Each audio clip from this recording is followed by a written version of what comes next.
nanoHUB.org. Online simulation and more for nanotechnology. So I just wanted to welcome you. My name is Susan Gentry. I'm an associate professor of teaching in materials science at the University of California, Davis. And I've worked with nanoHUB on some activities. And so this webinar is really created for faculty, like by faculty. And so a lot of us are rapidly pivoting to transitioning to online learning and teaching and using simulations. And so I just wanted to be able to create a forum to share some of those. So this week we have two faculty members who are going to share how they use nanoHUB tools to teach about the electronic properties of materials. So if you aren't familiar with nanoHUB, I did want to give just a quick overview. So nanoHUB is an online page repository that hosts simulation tools. So it's free for everyone to use. You can create an account and use the tools. And so researchers have posted their simulation tools on nanoHUB for anyone to use, whether it's other researchers or students who want to use these for learning purposes. One of the really nice things about it from an educational standpoint is that the simulations are going to be run and visualized remotely on computing resources in Indiana.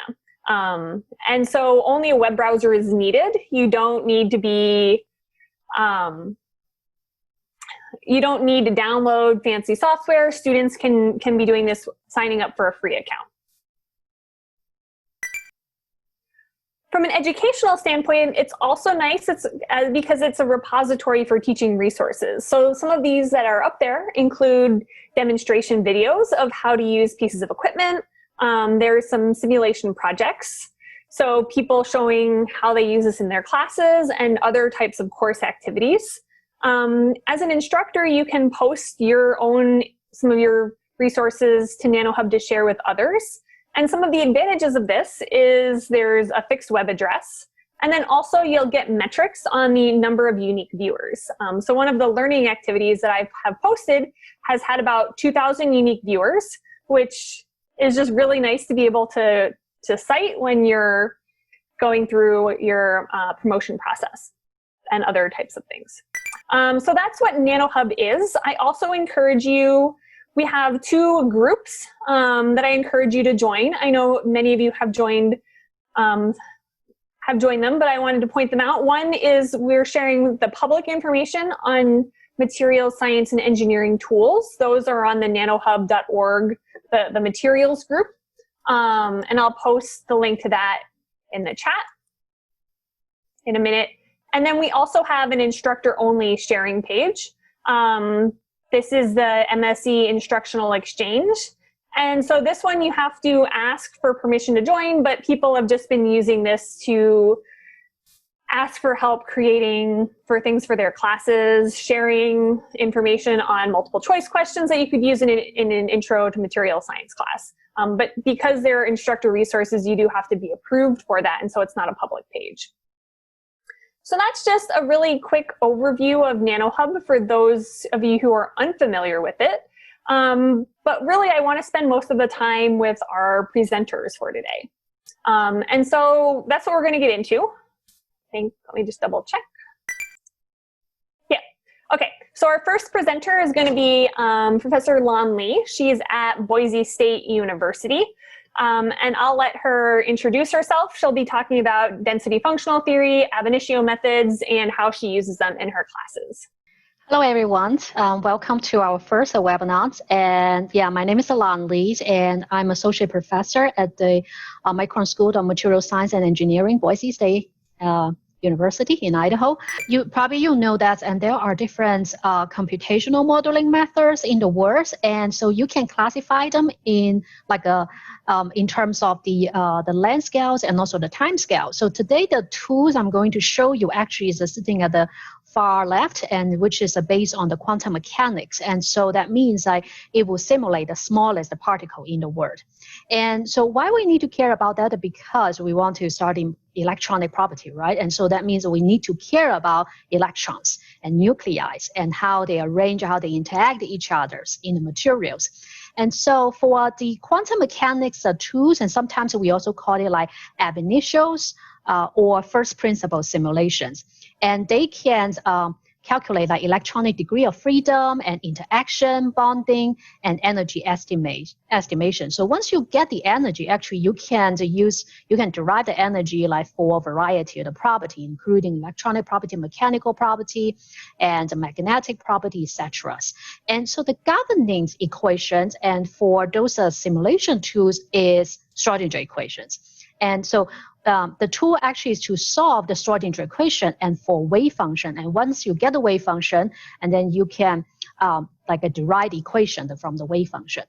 So, and before we jump into the tool, and I want to give you a very, very brief introduction into a little bit quantum mechanics and also the DFT. The density functional theory. So we know like most of the physical property are predictable based on the quantum mechanics laws. And then the basic ingredient for that is the nuclei and electrons. So as I said, okay, the governing equation is a Schrodinger equation, and this is a very simple format. And you can see this is the Hamiltonian's operator and wave function, and which is a function of the electron position, nuclei position, and time.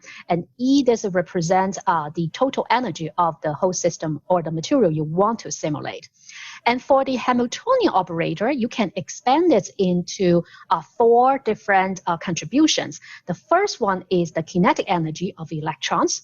And then the other 3 are the potentials. So the potential for the electron-ion interaction, potential for electron-electron interaction, and potential for ion-ion interactions. So actually you see this equation is pretty complicated. So that's why if we need to deal with a many body system, which means like if your material has a lot of electron, so that means that you need to deal with a lot of electron-electron interaction, electron-ion interaction, and ion-ion interaction. And so that this equation will turn into like not solvable. Well, use currents like based on our computational powers. And so that's why we need to use some kind of approximation. Like for example, this is one of the very popular approximation we use in the quantum mechanics is called density functional theory and DFT. And so what does the DFT try to do actually is like turn the many body system, so you can think about like many electrons in your system, into non-interacting system under external potential.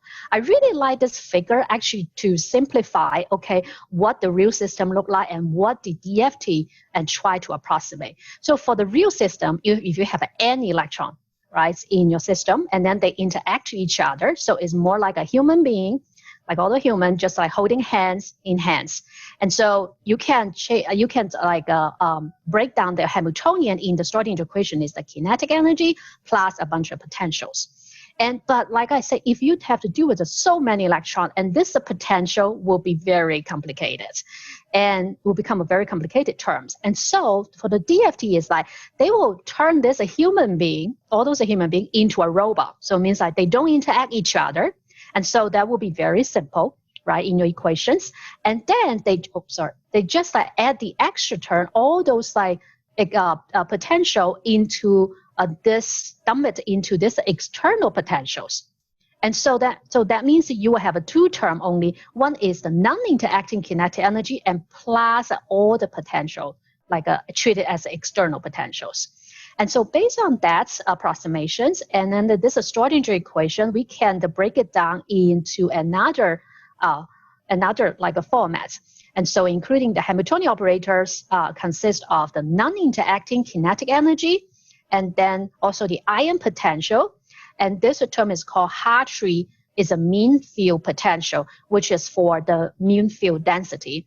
And then also this term is called exchange correlation potential, and which is to describe the electron-electron interaction. Sometimes we also call it correction potential. So I will show you a little bit more and what does it mean, exchange correlational exchange correlational potential. And so all energy terms were written as a function of the electron density. So that means that you don't need to deal with like electron individually. You just need to deal with the electron density. So that will save a lot of computational time. So based on this, like these features, and then we can use it as a DFT and to determine the ground state ions and the electron configurations. And so I want to give you a little bit more detail about the exchange correlational functional, because in the tools I'm going to show you, and this is a very important like input parameter that you need to specify. So for the electron correlational functional, and there are two types of approximation you can choose normally in the tool, and one is called local density approximation. So it's a LDA, or generalized gradient approximation. So it's a GGA. So what is the difference between them? So like you see this curve actually represent the actual electron density. As I said before, electron density is very important because all the potential will be written as the function of electron density. And so to approximate the electron density will be a crucial part. And so so if you use LDA, and then the LDA actually use a flag function to approximate the actual electron density.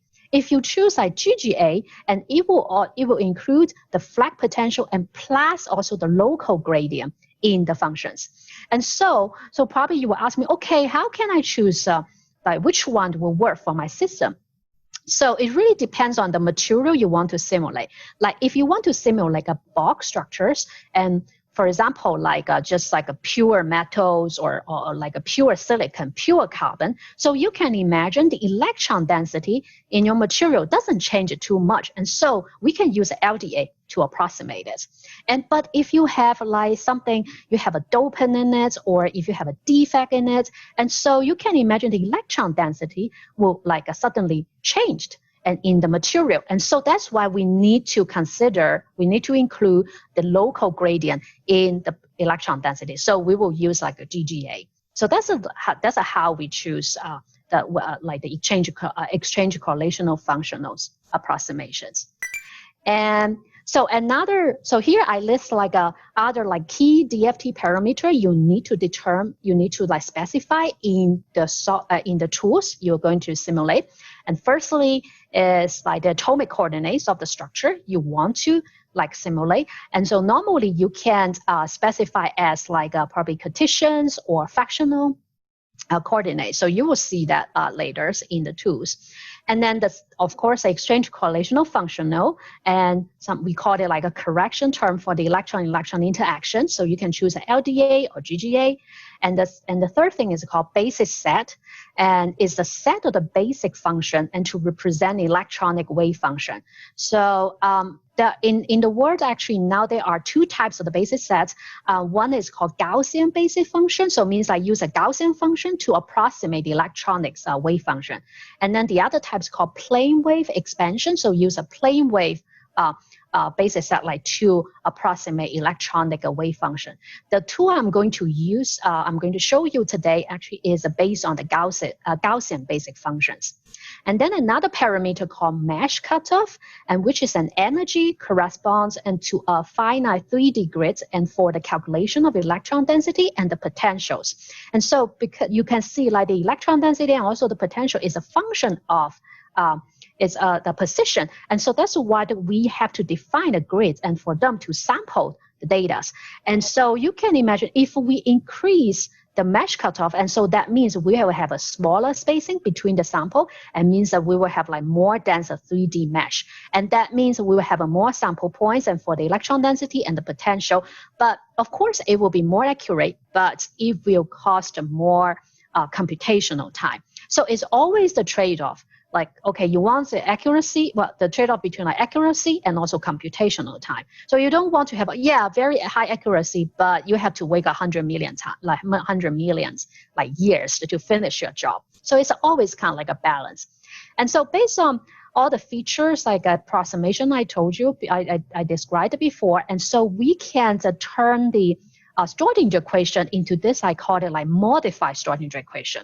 So this is the first is the kinetics energy, so the non-interacting kinetic energy, and then this is the ion potential, and then the Hartree is a Hartree potential, which is a potential for the mean density, electron density, and then this is the exchange correlational functional. potentials.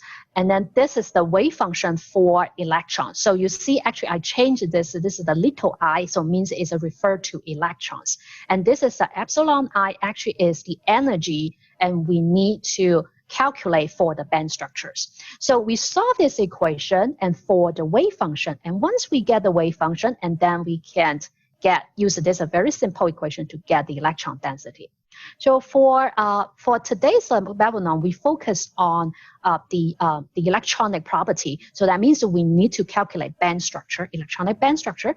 And then to calculate electronic band structure, K-point sampling will be very important. So K-point actually density sampling in the first Brillouin zoom of the materials. And so if you have a higher K-point, more K-points, and then so of course probably you will see the curve in the band structure will be smoother. So you will not be able to see some big sharp, like big jump or big valley and that kind of thing. But if you, again, okay, if you have too many K-points, so that means it will take a longer time and to finish your calculation. And then, so it's always, again, it's like the trade-off between the accuracy and also the computational time. Okay, so maybe probably you still feel a little bit confused, and so don't worry. And when I show you the example, and that will help you understand better. So as I said, okay, ab initio software, there are, and also Susan just talk about that. Okay, there are a lot of like ab initio software available on the nanoHUB, and then let me get into it and take a quick look. So this is the ab initio software available on nanoHUB, and you see this is the abinit, and actually this is a plane wave basis set software package, and also have like a GW, and GW method actually can calculate a more accurate, do a more accurate simulation. And then this is Siesta, which this is the one I'm going to show you today, and which is a Gaussian, the basic set, based on the Gaussian basic set. And also you see there are a variety of the software, the DFT software available and for the specific application. And also another popular ab initio software is called Quantum Expressos, and that is a plane wave as well. And like for example, also have, if you want to do a Monte Carlo simulation, and then we also have like Monte Carlo's tools available here. And so it really depends on what type of system you want, and also how accurate you want. And so if you ask me, okay, which one is the best? There isn't, nothing is the best. I mean, some people prefer like Quantum Expressos, some people prefer Siesta, some people prefer Abinit. It's like based on, okay, what your preference. So, okay, go back to the presentation. And then, so today I'm going to show you, this is the MIT Atomic Scales and Modeling Toolkit. Actually, this is a toolkit, and why I choose this is because this have a very simple GUI, and also the student don't need to really like care about specify too many like input parameters, and so this will be very easy for them to jump into the simulation directly. And so that's why I choose the MIT Atomic Scale like Modeling Toolkits and in my class, and I will show you that later and how to use it. Okay, so.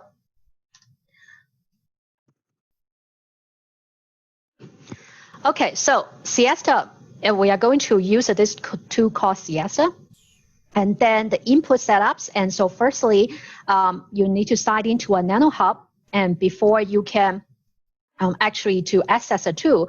And then if you go to, and then once you sign in and go to your dashboard, and then in the tools, and then you can search this toolkit, and what you need to just like launch the tool, and then you will be able to see the tool. Okay, I'm going to show you that. Okay, so like for example, if I log in to my nanoHUB account,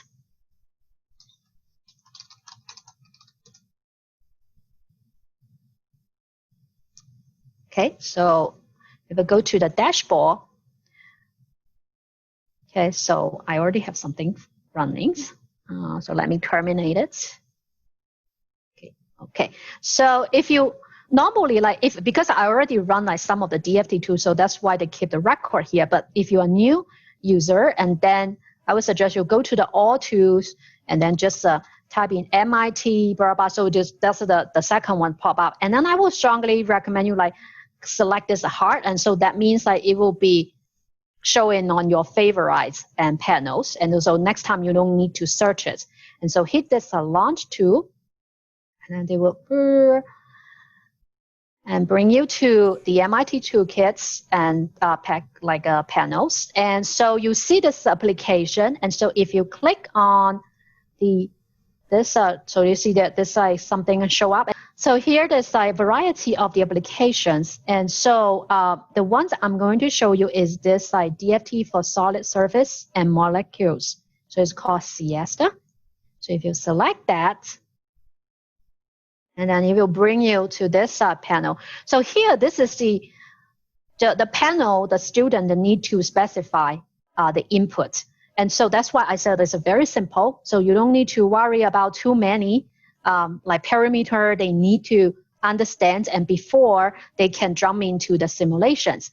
And so today I'm going to show you one simple, a simple example. Like for example, if I want to simulate like this gallium arsenide band structures, and here this is the Siesta input, and I'm going to specify for my simulation. So for the gallium arsenide, and you have a gallium and arsenide, and this is the crystal structures. And so my question for the student would be, okay, I want to analyze this gallium arsenide band structure, and then determine like firstly, okay, what is the band gap size?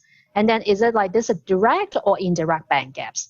And so we can go back to this. Oh, sometimes it will like black out, and don't worry. So normally I would just like refresh my browser, and then this window will pop up again.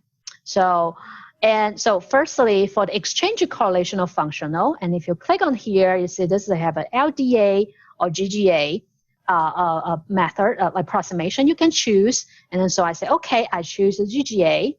And then the run type, and I will choose, okay, you can do total energy or geometry optimization. So total energy is like, they will not do any like atomic relaxation. So, and you just want to know, okay, what is the total energy for this specific structures?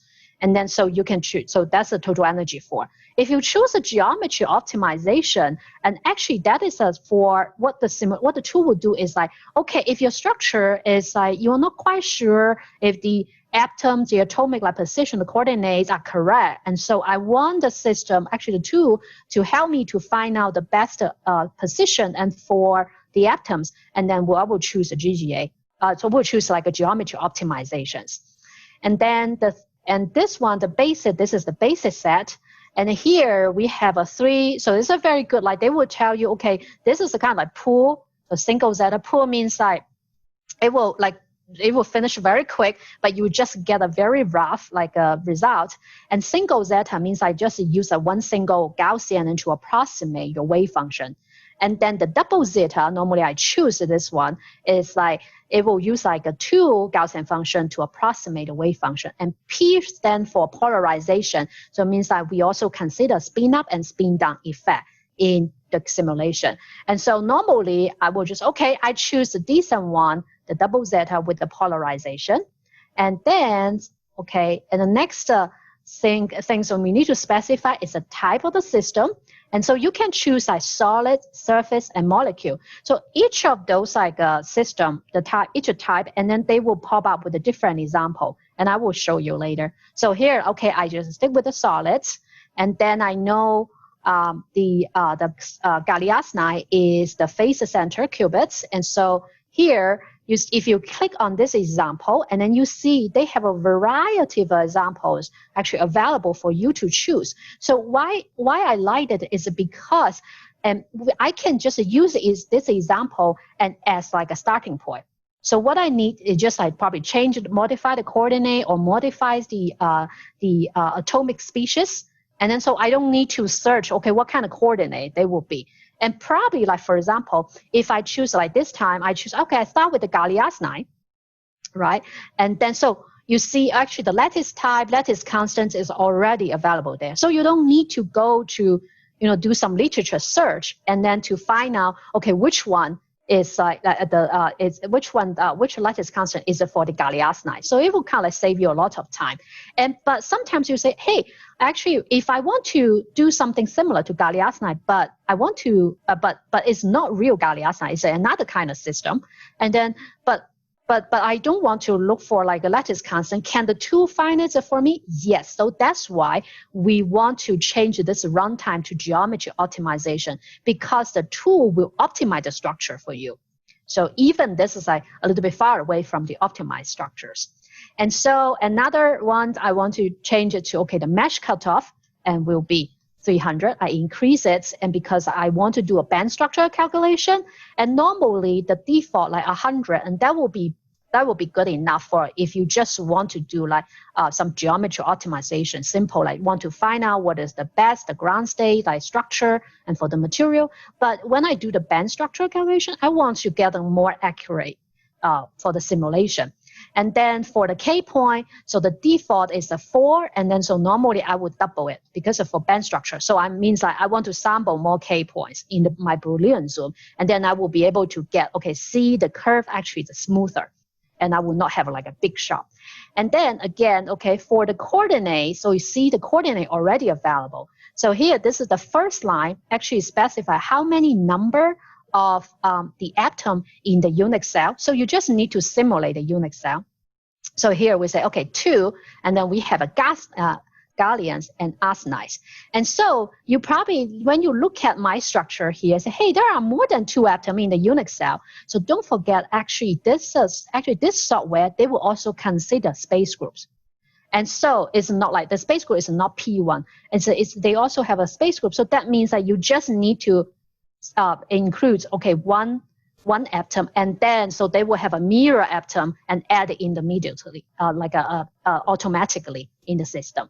And so that is a very simple and then easy and for the student and to specify that. So they don't need to worry about, okay, what are the coordinates? They don't need to specify all the coordinates for individual atom.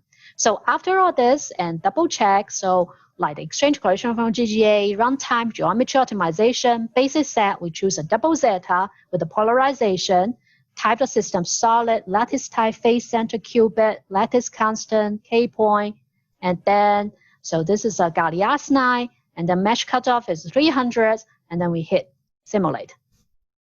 And so, and it will be very quick, and because it's only 2 atoms, and in the system. And so let's see. I hope it will run fast today. So, and here actually you see the output. And so this is what they're trying to do. Actually, the simulation is to optimize the electronics structures. So to find the optimized electronic density. And so once they found it, and then they will stop. So here, this is the output. You see they show you the total energy for the system. And you can also see the Fermi energy, they calculate it.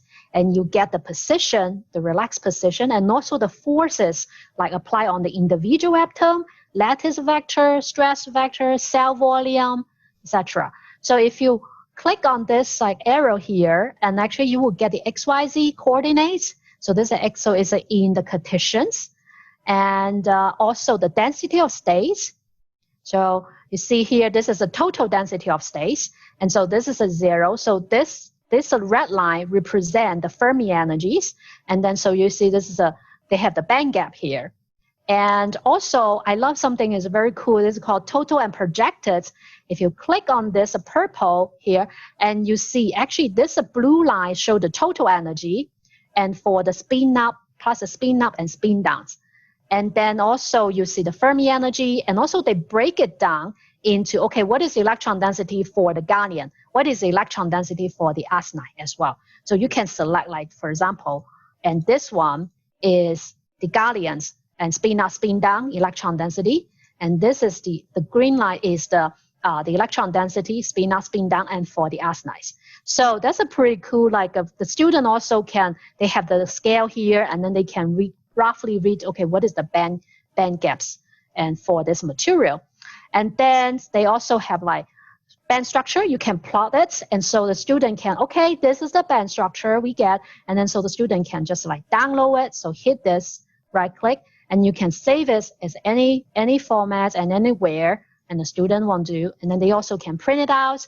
And also another cool tool is like they have this like with the scale, and so the student can actually zoom into the individual band line and to measure the band gap to see, and also how the band alignment, analyze the band alignment as well, because the band alignment is very important for the electrical conductivity.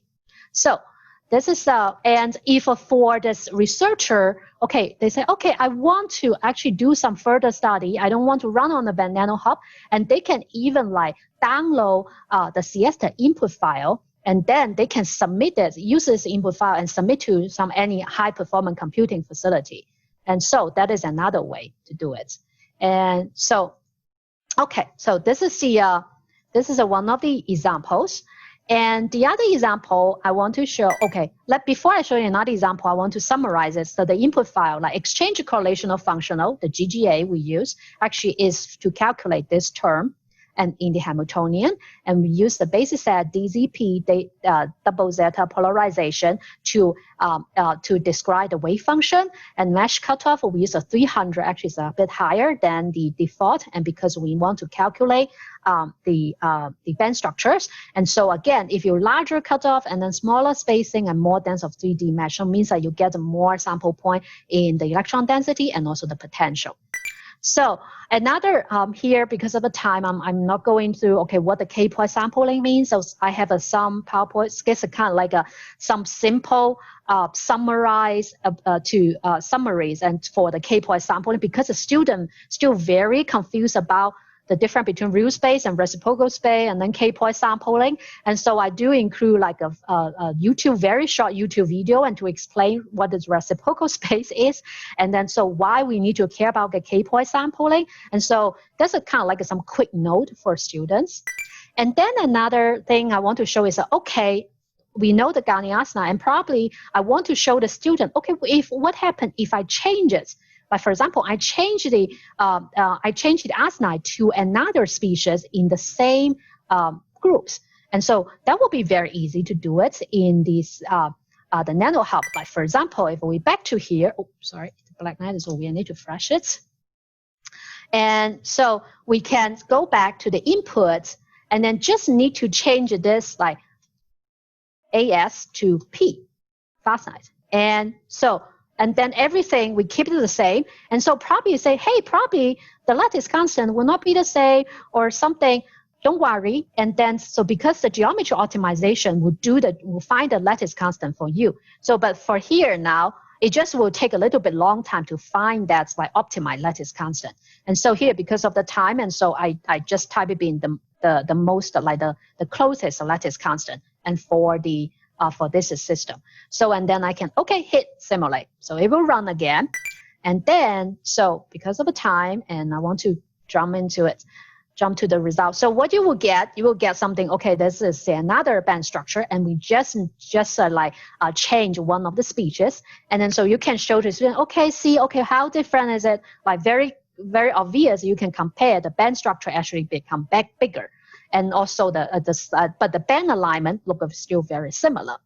So another thing we can show to the student is like, okay, if like for example, if we want to simulate the graphene, okay, band structure, and that's a very, very typical like material we use in the semiconducting industry.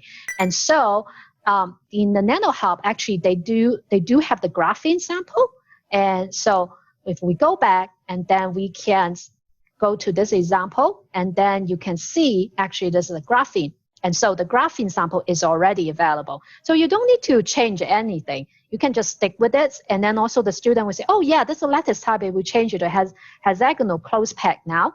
And then the lattice constants are there, and K points already there. So everything is like already set up. So very, very, very easy, and just need to hit, okay, simulate.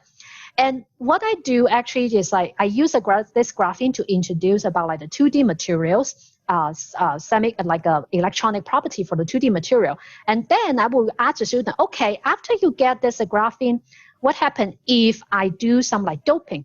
and then how the band structure will get changed. And so like one of the example I asked the student to do, so like for example, they will, from the nanoHUB, they will get this band structure, and then we'll say, okay, how would the graphene band structure change if we do with just one transition metal? So very simple. And then the student can choose, okay, whatever transition metal they like. Like for example, if a student, probably sometimes student will change it to, okay, what about we have a nickel, we dope nickel in there, but I don't know where the nickel will go to. So that's why, so the student can just stick with this geometry optimization, because the tool will find the best position for nickel. But the only thing we need to change, and also is okay, it's 3 atoms now. And then, so I just we can just roughly type in the positions, okay, because I don't know where the nickel will go. So I say, okay, what about I put it on top of this, the second carbons, and 666, and then I roughly just 0.1. So be careful, this is a fractional coordinate, okay? And so I don't know what will it look like. I'll say, okay, and then the tool will actually find the best position for you. And so it will run, and then actually at the end, and the student can pull out the XYZ coordinate, and then so they can use some kind of molecular software. If you have a question, we can talk about that more, what kind of software you can use to visualize the XYZ coordinates, and then also they can pull out the band structure. So at the end, they will be able to see actually probably the band gap will be closed, and because we have some electron we donated to the graphene, and then also the band alignment will look so different. Okay, so this is my last slide, and so some tips and for the teaching this modules, and why I choose this MIT Atomic Scale Modeling Toolkit, because simple GUI, input setup, very simple, very few input parameter. So you don't need to cover too much like computational theory before the student can jump into use those tools. And then we use this tool, normally I use this tool actually to create some in-class demo and to explain some abstract concept. And I also use it to like in the homework questions, and also I also ask the student to do a term project on it, especially now like they can do it like remotely. And then the courses I already use this to actually including of course the electrical property, and also use it in the thermodynamic class and the kinetic class, mechanical behavior, corrosion, nuclear, and structure of the material, and of course the intro to material science and engineering. I think that's it. If you have a more question, I think we are going to post this slides. And so here I have 2 YouTube video, and you can go to take a look at that. It's just to talk about some intro to the siesta. And then also I have a link for the additional resources I already posted on nanoHUB. And more questions, feel free to ask me or email me. Thank you. Thank you, Lan. We're going to move on to Nancy. Nancy Ruzycki is at the University of Florida and is going to share how she teaches electronic properties in her classes. So welcome, everyone. I'm going to give a simpler overview of how we use nanoHUB in the course that we teach, which is a laboratory course. It's a junior level course in electronic materials. So I'm showing you now our Canvas page. And when you go into our Canvas page, you can click the link and it takes you to the main page on electronic materials. Now, in our laboratory, the students are taking concurrent core classes. Our students are in a cohort, so they're all taking the same classes at the same time they're taking the lab. So we designed the laboratory to support core ideas in their classes. So when they're taking an e-materials course, we're doing electronic materials labs that align with the course. So they have objectives and they have to-dos. And so as part of their learning experience, they have some background reading. They're going to do a nanoHUB simulation. This year we had to run our laboratory virtually, which I'll show you, but normally they would do a laboratory that's set up to look for the band gap in LEDs, and we look at the temperature dependence of the band gap in LEDs. So we have an electronic lab that they do, and so we use Arduinos to collect some data. We give them a little bit of background on the laboratory. We go through, most students have not taken circuits. We use a power supply. and we're going to collect data so that we can determine the cutoff voltage in the LED and be able to check that against the materials that are used in the LED. So to do that, we have a lab that we use. We use the resource called the PN Junction Lab. So one of the things we're doing in our courses now is we're using more computational tools for students to have a simulation that gets tied to an experiment, so we can create sort of a broader picture of what materials engineers do. And so we use the PN Junction tool, which was just recently republished. And so when you look at the tool itself has quite a bit to it. It's got different energy band considerations. It's not as complicated a tool as the tool that Lan demoed, but it's a tool that's certainly appropriate for use with students. To utilize that, one thing that we found with nanoHUB is that some of the resources are really powerful, but they don't necessarily come with tutorials or how-tos. So we designed a nanoHUB tutorial for our students to work through, and they looked at intrinsic properties, and then we have them sketch out what they think is going to happen, and then we look at what is the PN junction, and they make a prediction, and then we're going to go to the nanoHUB tutorial to show them how to use that to look at the effect of doping and temperature on the electronic properties of the materials. So I wrote this tutorial to go along with the lab, and again, we show them the basics, how to get into the settings, how to change the different parameters, which parameters should be changed, and then we have them start with silicon. We first do the intrinsic. We ask some questions about the intrinsic semiconductor, and then we go to the extrinsic semiconductor where we start to look at doping, and then they're going to run nanoHUB to look at doping, and then we take it as an application to LEDs.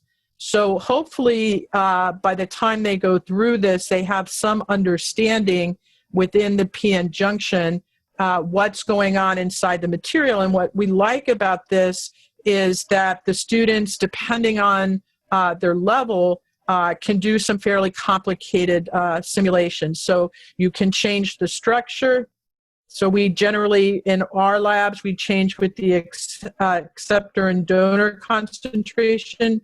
You can change the material. So now you can do silicon, germanium, gallium arsenide, indium phosphide. And then you can also change the temperature environment and the applied voltage.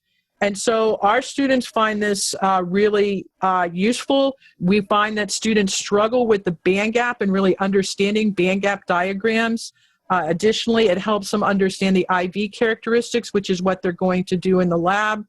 And when students collect the data, they're actually able to plot this and find the cutoff voltage. Now, again, we used to do this by hand, but now we're actually doing it. We just wrote a Jupyter notebook that brings in a data set and actually has them run. Now, the Jupyter notebook is being published right now on nanoHUB, and the Jupyter notebook has, again, a background on the PN junction. It's got how you can determine the band gap using the voltage. It gives an experimental summary of how we collected the data. We go through that, and then we show them in the Jupyter notebook how to bring in the data, how to calculate the current. So we sort of back calculate out the current from the circuit, how to take that data and how to plot it. And then for some reason my widgets aren't working. I have a new computer and just reloaded Anaconda, but you can actually fit the data, and they have to use the widget to slide the sliders so that you can do the fitting parameter, and it'll actually find the cutoff voltage in the different LEDs. So we use different color LEDs. We do them at room temperature, and we do them again at liquid nitrogen temperature, and they fit each one. And then we show them how to plot them simultaneously into a nice sort of plot package down here. And these are actually fit properly because I ran them on my other computer. And so here you can see how the student will find the fit. They can back out the cutoff voltage. Then we have them table the data. So we create a data frame, and then we can find where the turn-on voltage is, what the calculated wavelength would be, and how that compares to the published wavelength for the LED. And so this lab would sort of be a simulation. Then they would run it again for the cold temperature data. And then the students write a technical report, and they explain the phenomena of what the cutoff voltage look like for room temperature data versus what happens when you go to low temperature and you have anomalous effects in the LEDs because of the band gap changing due to temperature. And so the students do a discussion and an analysis of this, and we take it to why, when we go to an extreme environment like Mars or the moon, you may not be able to use the same LEDs that you do on Earth. And so that's sort of our guiding question. So that's a brief overview of how we use nanoHUB in terms of a companion to a laboratory so that we can bring together simulation and experimental data. And so we would have the students do a simulation of what the band gap would be in nanoHUB, and then they run the experiment and they use the theoretical values, the experimental values, and the published values from the LED manufacturers. Okay, so that's it in a nutshell. Thank you, Nancy. It's interesting to hear how people are using these tools in different ways. Do we have any questions for either of our presenters? So we got some tips from Lon. Nancy, do you have any tips in terms of implementing this in your in classes? So I think the biggest thing, I view nanoHUB as an equity tool. They have incredibly powerful tools, including the fact that they have Jupyter notebooks that are now running directly in Jupyter Lab through their website. So you don't need to have students try to log in or download things on their computer, which is a problem. nanoHUB also has MATLAB. And so it's really great for a laboratory course because we can bring together a simulation along with an experimental piece. So you have to go in and look. I just found out last week that they had this a really nice FEA package for simulating stress and strain in materials. And I had no idea that even existed, and now I'll be planning to use that tool in my class. And so there's different tools. There's a lot of users that have tools.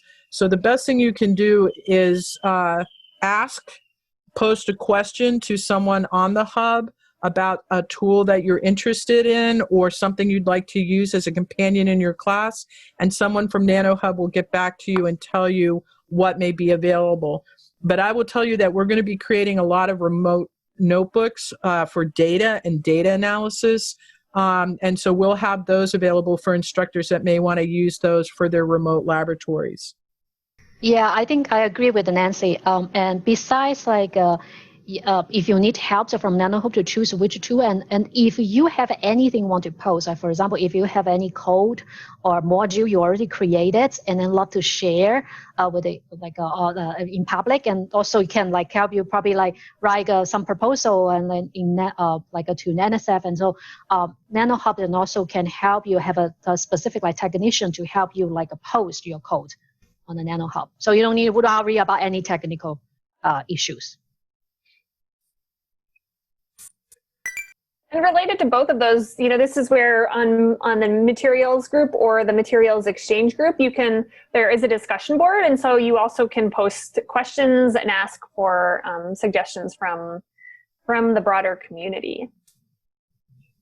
Yes, because while there's just so many tools out there, there's not really a lot of information on how you yourself as an instructor can use it in your course. So the best thing you can do is play with some tools and ask some questions, and then think about it like we have on how that can support students, especially for tricky concepts like band gaps. we find that students really struggle with that idea, and especially with the diagrams. And so both of these really help students get that big picture for band diagrams and what they mean. Any more questions? So is there any information on how to cite nanoHUB in individual tools? If you go to the tool webpage, it gives you the citation information. And like I said, you also can post your own educational resources to start building, sharing what you've done to help other instructors as well.